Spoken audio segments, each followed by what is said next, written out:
The strategy whiteboard and personal whiteboard evolved from the research around focus facts.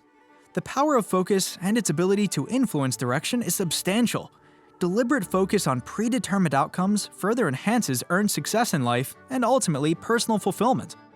As a result, both whiteboards go through a process to identify focus, outcomes, and actions using focus lenses. Looking at workplace organizations and our lives through multiple focus lenses enables businesses and people to pursue growth in multiple areas, leading to enduring satisfaction. You will have many distractions in life and at work that can divert focus from meaningful outcomes. The whiteboard process empowers you to clearly articulate important outcomes and pursuits.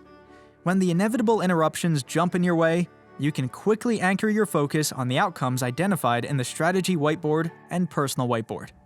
While the personal whiteboard allows you to remain focused when external influence begin to direct you away from your desired outcomes, the strategy whiteboard does the same thing for groups within your organization and the entire company.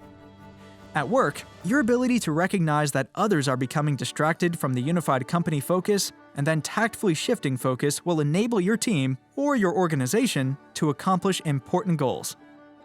Think about the impact of your focus and how it can be the spark that ignites a path toward realizing your personal potential and helping others do the same.